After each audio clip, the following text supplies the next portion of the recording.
As the mushroom clouds rose over Hiroshima and Nagasaki in August 1945, the world witnessed not just the end of the Second World War, but the beginning of one of history's most controversial attempts at international justice. While the Nuremberg trials in Germany have become synonymous with post-war accountability, far fewer people know about their Pacific counterpart, the International Military Tribunal for the Far East, better known as the Tokyo Trials. This is the story of how the Allies attempted to bring Japan's wartime leaders to justice, and why, decades later, the results remain deeply contested. Long before the first atomic bomb fell, Allied planners were already thinking about accountability. By early 1944, though Germany and Japan remained formidable opponents, the writing was on the wall. In Europe, Allied forces were preparing for D-Day, while in the Pacific, American forces were island-hopping toward the Japanese homeland. It was becoming clear that victory was no longer a question of if, but when. Military strategists estimated it might take up to 2 years to force an Axis surrender. But that was enough time to start planning what would come after. In May 1944, the United Nations War Crimes Commission established a Far Eastern and Pacific Subcommittee. Its task was monumental: to begin gathering evidence against alleged Japanese war criminals. But this was no simple undertaking. Japan was still fighting desperately, controlling vast territories across Asia and the Pacific. The committee's 11-member nations could do little more than plan and theorize while the war raged on. Real work would have to wait until Japan's surrender. When that surrender finally came on August 15, 1945, the machinery of justice could finally begin to turn. The man tasked with overseeing occupied Japan was General Douglas MacArthur, the supreme commander for the Allied powers. In January 1946, MacArthur established the International Military Tribunal for the Far East. Its mission was to try what prosecutors called the Big Fish, the senior government and military officials who had planned and waged Japan's war of aggression. The tribunal would prosecute 3 categories of crimes, each more severe than the last. Class A crimes were crimes against peace, the planning, preparation, and waging of aggressive war. Class B crimes were conventional war crimes, violations of the laws and customs of war. Class C crimes were crimes against humanity, murder, extermination, enslavement, and other inhumane acts committed against civilian populations. These classifications would determine not just the charges, but often the fate of the accused. It's important to understand that the Tokyo trials were just one part of a much larger web of justice. While the International Military Tribunal for the Far East dealt with top leaders, dozens of other tribunals operated throughout Asia and the Pacific. The Chinese government, recognizing that many atrocities had occurred on their soil before the Pacific War officially began, established 13 tribunals of their own. The most important convened in Nanjing, site of one of the war's most horrific massacres. These Chinese tribunals would convict 504 Japanese defendants and execute 149 of them. Meanwhile, across Southeast Asia, British authorities under Admiral Lord Louis Mountbatten's Southeast Asia Command conducted their own trials. The Americans did the same in the Southwest Pacific Area Command. Australian military courts, driven by the terrible losses their nation had suffered at Japanese hands, were particularly active in pursuing justice.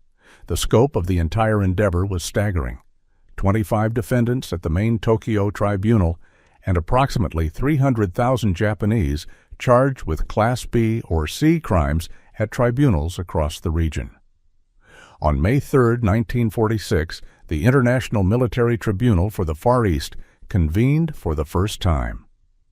The courtroom was located in the former Imperial Japanese Army headquarters in Tokyo, a building that had once been the nerve center of Japan's military expansion.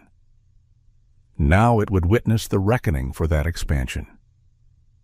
11 nations provided judges: the United States, Britain, China, the Soviet Union, Australia, Canada, France, the Netherlands, New Zealand, India, and the Philippines. Each had suffered under Japanese aggression, and each wanted its voice heard in the pursuit of justice. The most famous defendant was General Hideki Tojo, Japan's prime minister during most of the Pacific War. To many Americans, Tojo's face had become synonymous with Japanese militarism, featured on propaganda posters throughout the war years. But he was far from alone in the dock. Alongside him sat former foreign ministers, generals, admirals, and other architects of Japanese policy. These were the men who had transformed Japan from a regional power into an empire that, at its height, controlled territory from Burma to the Gilbert Islands, from Manchuria to New Guinea. The prosecution faced enormous challenges from the outset. Perhaps the most significant was linguistic. Everything had to be translated between English and Japanese, creating delays and opportunities for misunderstanding. Court sessions were further slowed by procedural arguments as defense attorneys challenged the very legitimacy of the tribunal. They argued that Japan had not agreed to be tried by such a court and that the victors had no right to impose their justice on the defeated. These arguments would be rejected, but they planted seeds of doubt that would grow in the decades to come. The evidence presented at the Tokyo trials was both voluminous and horrifying. Witnesses testified about massacres of civilians, the brutal treatment of prisoners of war, forced labor programs that worked people to death, and medical experiments that defied human decency. The prosecution documented the systematic nature of Japanese atrocities, arguing that they weren't isolated incidents, but rather the result of policies set at the highest levels of government and military command. One of the most damning pieces of evidence concerned the treatment of prisoners of war. Under international law, nations are obligated to treat captured enemy soldiers humanely.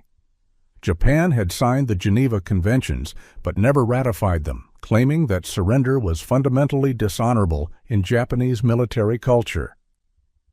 The results were catastrophic. Of the approximately 140,000 Allied prisoners taken by Japan during the war, more than 27,000 died in captivity, a death rate of nearly 20%. By comparison, the death rate for Allied prisoners held by Germany and Italy was less than 4%. The statistics varied by nationality, but all were grim. The British had 50,016 service members taken prisoner by Japan, and 12,433 died, a death rate of 25%. For Australians, the figures were even worse. Of 21,726 taken prisoner, 7,412 died, representing 34%, the highest death rate of any Allied nation's prisoners in Japanese hands. These weren't deaths from combat. They were deaths from starvation, disease, overwork, and deliberate cruelty. Prisoners were forced to build railways through jungles, work in mines under brutal conditions, and labor in factories while receiving minimal food and no medical care. Guards routinely beat prisoners for minor infractions or no reason at all. Those too sick or weak to work were often killed outright. The testimonies from survivors painted a picture of systematic dehumanization, where Allied servicemen were treated as less than human. Perhaps the most infamous example was the Burma-Thailand Railway, grimly nicknamed the Railway of Death. Japanese forces needed a supply line connecting Burma to Thailand to support their occupation and planned invasion of India. Rather than using the existing sea routes, which were vulnerable to Allied submarines and aircraft, they decided to build a railway through some of the most inhospitable terrain in Southeast Asia. The workforce would consist of Allied prisoners of war and conscripted Asian laborers. The conditions were nightmarish. Workers hacked through dense jungle, built bridges across deep gorges, and carved tunnels through solid rock, all while suffering from malnutrition, tropical diseases, and brutal treatment from their guards. Medical supplies were almost non-existent. Men worked even when critically ill, because those who couldn't work often didn't eat. Of approximately 60,000 Allied prisoners who worked on the railway, about 12,000 died. The death toll among Asian laborers was even higher. Estimates suggest around 90,000 deaths among approximately 270,000 workers. This single construction project killed more people than many entire military campaigns. Another category of crimes that shocked the tribunal involved medical experiments. Unit 731, a covert biological and chemical warfare research facility in Manchuria, conducted experiments on living human subjects. Chinese prisoners, along with some Russians and Allied prisoners of war, were infected with diseases, subjected to vivisection without anesthesia, frozen to study the effects of frostbite, and killed in pressure chambers.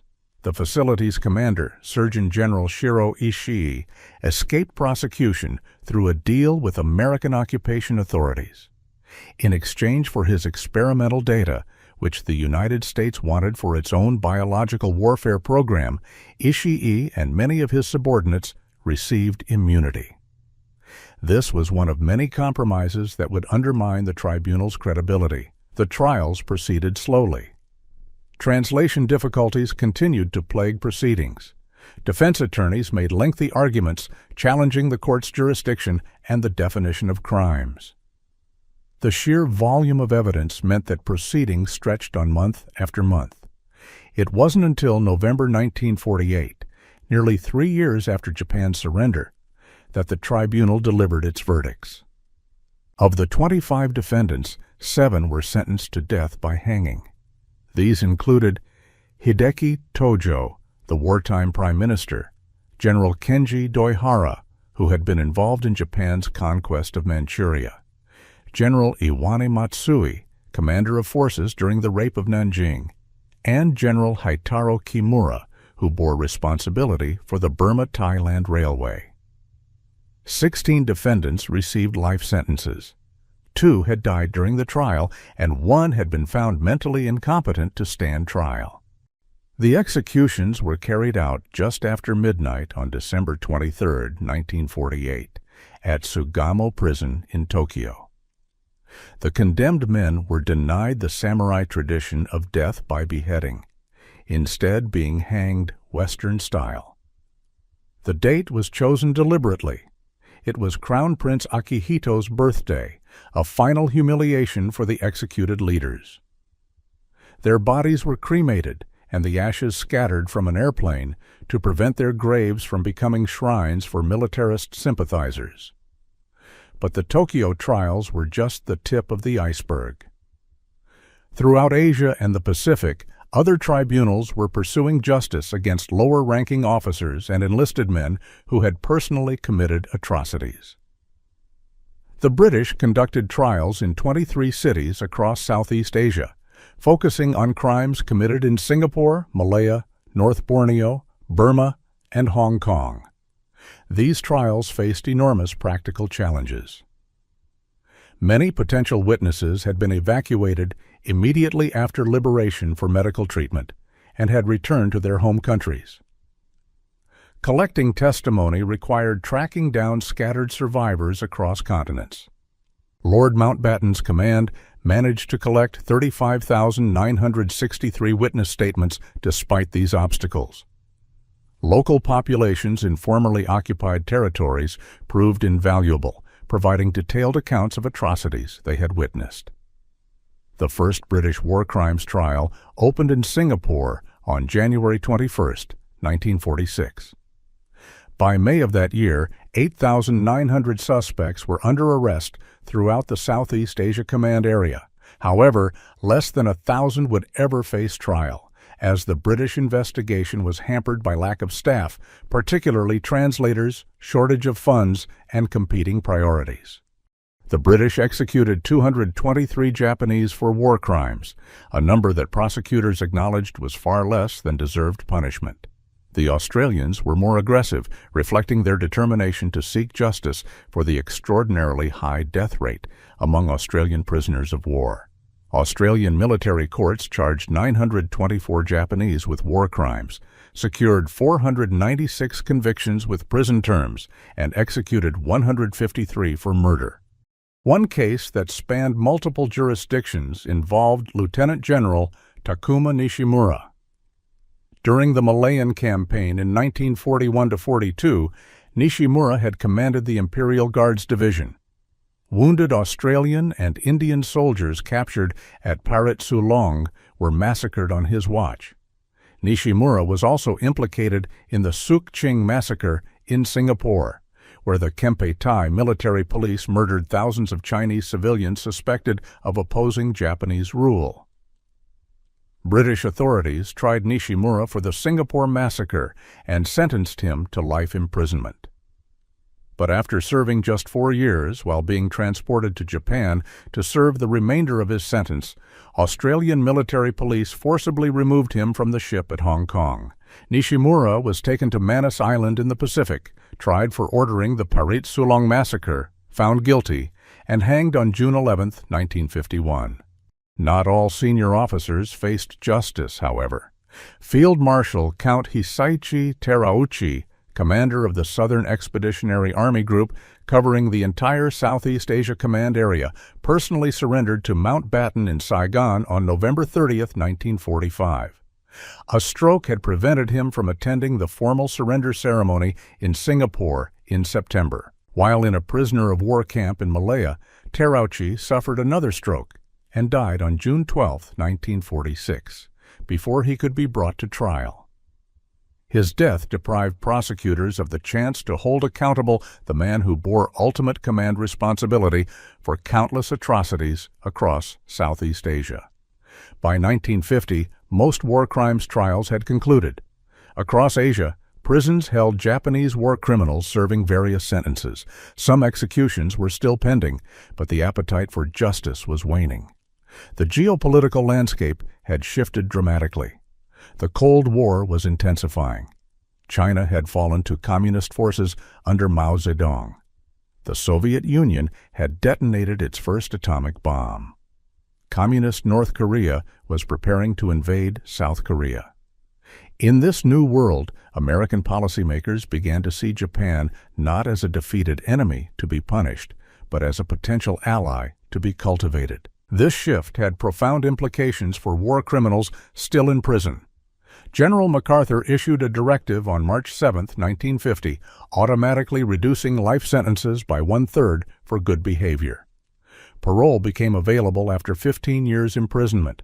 Many war criminals claimed ill health and were released. These decisions were driven by political calculations rather than justice. America wanted Japan as a bulwark against communism in Asia, and that meant addressing Japanese grievances even if those grievances concerned convicted war criminals. Within Japan, a movement demanding the release of all Class B and C war criminals gained momentum. The movement argued that the original trials lacked validity under Japanese law and represented victors' justice, the victors imposing their will on the defeated rather than administering genuine justice. They claimed that the families of imprisoned war criminals suffered hardship and that the men themselves had merely been following orders or acting according to the military culture of their time. These arguments gained traction not just among the Japanese public, but remarkably with the American occupation authorities. After the San Francisco Peace Treaty came into effect in April 1952, officially ending the state of war between the United States and Japan, pressure to release war criminals intensified. The Japanese government actively supported the movement, stating that public sentiment in our country is that the war criminals are not criminals. Rather, they gather great sympathy as victims of the war. This was an extraordinary statement. Less than 7 years after Japan's surrender, the Japanese government was publicly declaring that men convicted of war crimes were actually victims deserving of sympathy. Even more extraordinary was the American response. They encouraged this view. The Truman administration, and later the Eisenhower administration, allowed Cold War considerations to override historical justice. In 1954, Secretary of State John Foster Dulles reduced the period required for parole eligibility from 15 years to just 10 years. By the end of 1958, barely 13 years after Japan's surrender, every Japanese war criminal had been released from prison. None of the Allied governments that had participated in the trials protested. These men returned to Japanese society as heroes, welcomed without stigma or shame. This mass release was only possible because of decisions made much earlier, particularly by General MacArthur. From the beginning of the occupation, MacArthur had been determined to protect certain individuals from prosecution, most notably Emperor Hirohito and his family. The emperor's status had been controversial from the moment Japan surrendered.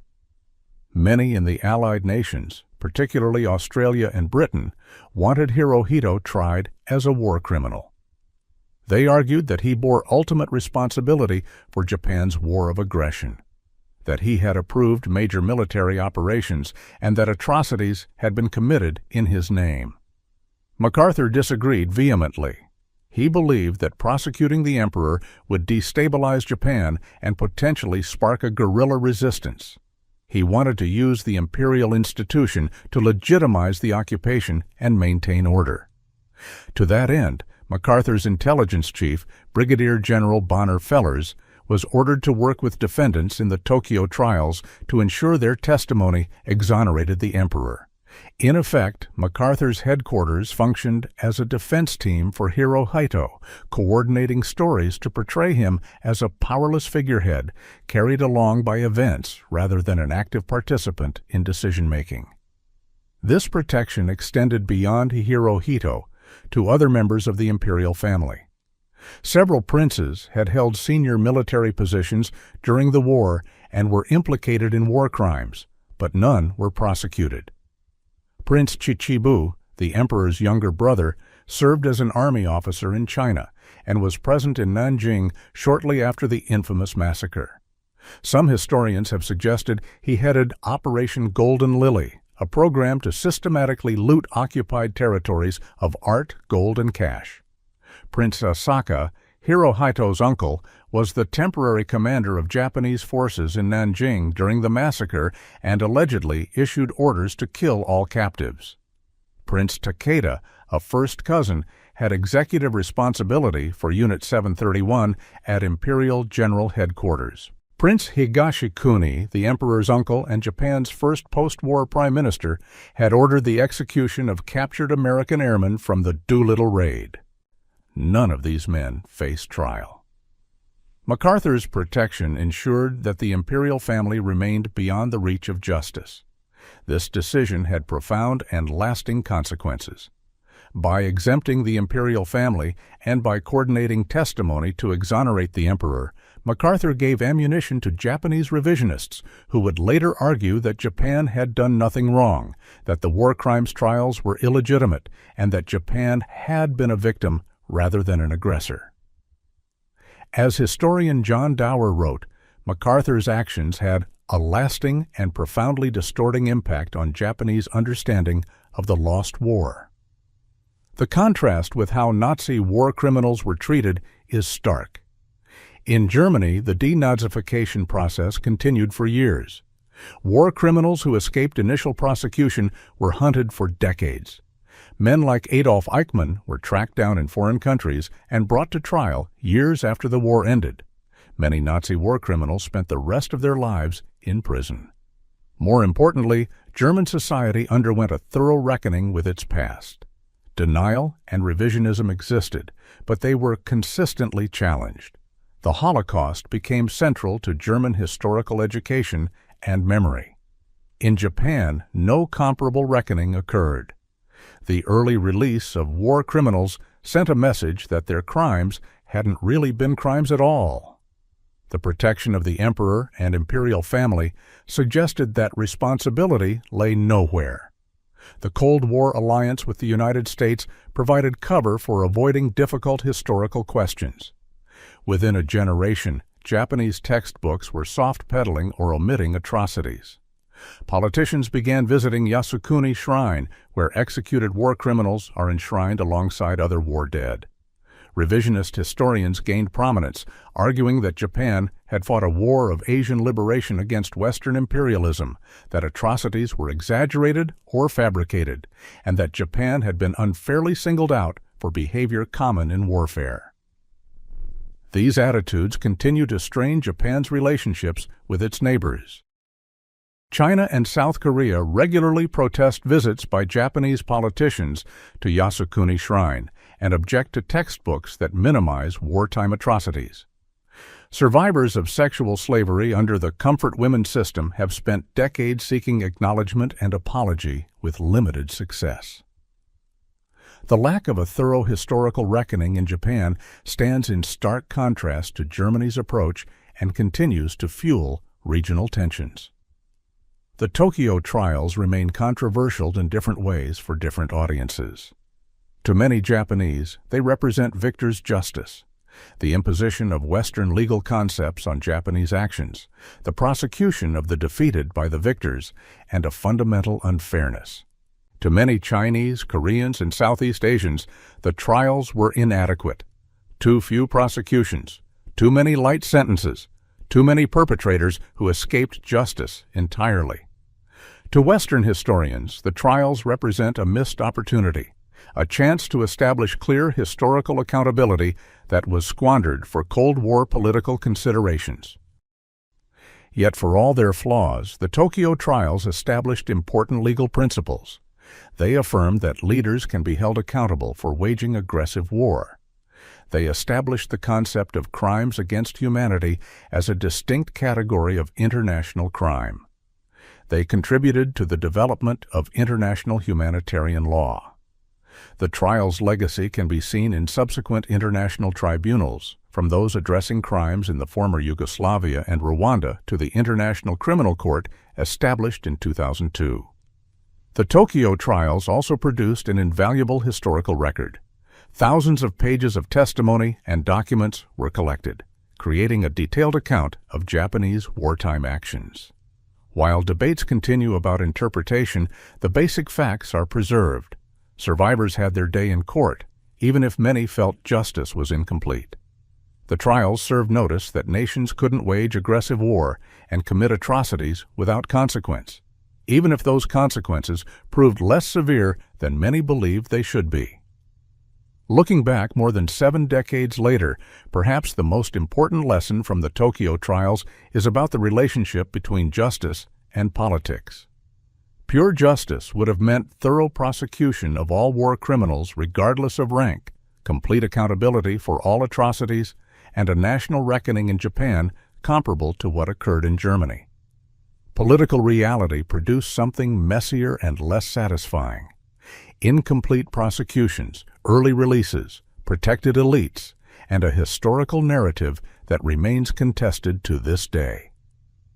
The International Military Tribunal for the Far East was Japan's Nuremberg, but the two tribunals' legacies diverged sharply.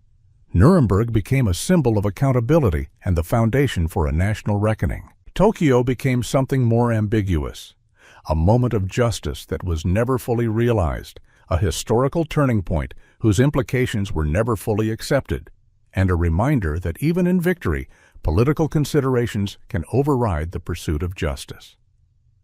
The story of the Tokyo trials is not just about what happened in a courtroom in 1946, but about how we remember war, how we assign responsibility, and how political expediency can shape historical truth. It's a story that remains relevant today, as the world continues to grapple with holding perpetrators of atrocities accountable while managing complex geopolitical realities. Thanks for watching. If you enjoyed this, hit like and subscribe for more untold stories from history. Drop your thoughts in the comments, and I'll see you in the next one.